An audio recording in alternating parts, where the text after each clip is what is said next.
আমি ফখরুল সাহেবকে বলবো, আপনি মৌলবাদী হিসাবে মৌলবাদী বলে কাকে মিন করতে চান?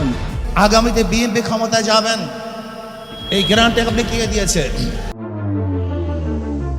মাত্র ৬ মাস আগেও বিএনপি ও ইসলামী আন্দোলন বাংলাদেশের মধ্যে ছিল এক অনন্য সৌহার্দ্যপূর্ণ সম্পর্কের ইঙ্গিত। মির্জা ফখরুল ইসলাম আলমগীর নিজেই ছুটে যান ইসলামী আন্দোলনের কার্যালয়ে, পাঁচকল্লি টুপি পরে নামাজ আদায় করে একসঙ্গে আহার করেন। সে বৈঠকে ইসলামী মূল্যবোধে সমমত ও স্বৈরাচার বিরোধী রাজনীতিতে একসাথে চলার চুক্তি হয়। কিন্তু ১৪ জুলাই নয়াপল্টনে যুবদলের মিছিল থেকে ইসলামী আন্দোলনের নায়েবে আমির ও চরমোনাই পীরকে লক্ষ্য করে কটূক্তি ও অপমানসূচক স্লোগানে এই সম্পর্কের ভাঙন স্পষ্ট হয়ে ওঠে। এমনকি জাতীয়তাবাদী ওলামা দলের এক নেতা দেশের চরমোনাইয়ের মাহফিল না করতে দেওয়ারও হুমকি দেন। এখন চলছে প্রকাশ্য বিরোধ, তীব্র বাকযুদ্ধ এবং রাজনৈতিক দ্বন্দ্ব।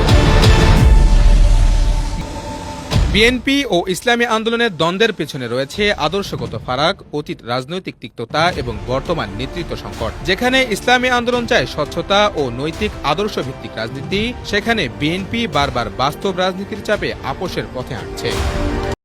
মূলত এই বিরোধের গোড়া ৯০-এর দশকে। বিএনপির নেতৃত্বাধীন ৪ দলীয় জোটে যোগ দিতে ইসলামী দলগুলো আগ্রহী হলেও চরমোনাইয়ের মরহুম পীর মাওলানা সৈয়দ মোহাম্মদ ফজলুল করিম নারী নেতৃত্বের অধীনে কোনো জোটে না যাওয়ার সিদ্ধান্ত নেন। খালেদা জিয়ার নেতৃত্ব মেনে না নেয়ায় সেই থেকেই শুরু দূরত্ব আর সন্দেহের রাজনীতি।